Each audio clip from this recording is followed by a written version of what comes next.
Every year it's got better and better, I think, and there's more and more youngsters coming up and challenging. So that kind of changing of the old and in with the youngsters, I think, is only going to continue each year. I think, to be honest, we're seeing the race really shifting from being the top 5 podium spots to really the top 10.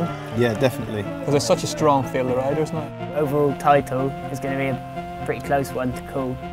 2 new rounds as well this year, Val d'Isère and the round in Norway at the end of the year. So that's always kind of interesting, I think, as well, because there's no one's won on that course before, no one really knows what to expect.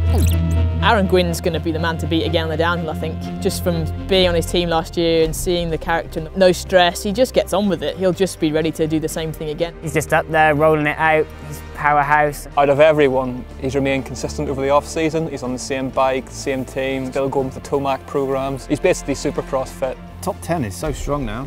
Menard's always going to be up It's there. anyone's race, isn't it, these days, really? I think G will be on a bit of a new lease of life. I think G took last year harder than anybody did, really. He's going to be hungry for it. Him and Mark look like, from what we've heard anyway, been working really hard in the off-season. Stevie Smith obviously was just gaining momentum, it seemed, when he injured his leg last year at Val de Sol. So I reckon he's going to come in, all guns blazing, he's going to be hungry for it.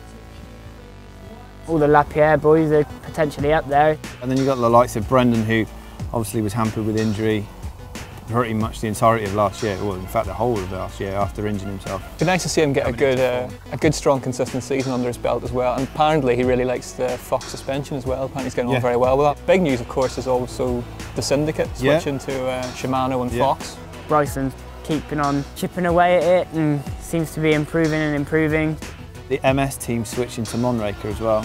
Brooke McDonald was definitely gaining momentum throughout last year. Top 10, if not podium finishes, and everyone's convinced that it doesn't really matter what bike he's on. And of course, Spagnolo's on there as well. Spagnolo, which of course he's got the guiding hand of Burrell, 2-time world champion behind him as well, so he'll be definitely one to watch for the top 10. Yeah. What about Danny Hart then?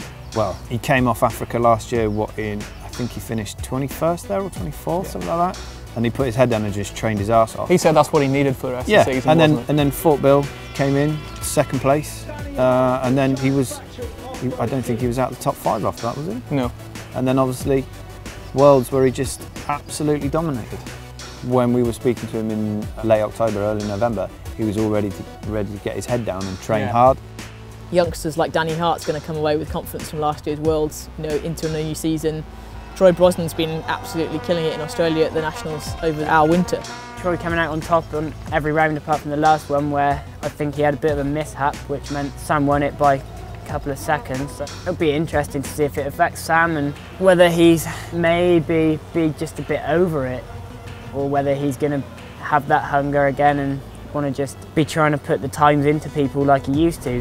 For in-depth coverage of the 2012 Downhill World Cup Series, stay tuned to BikeRadar.com.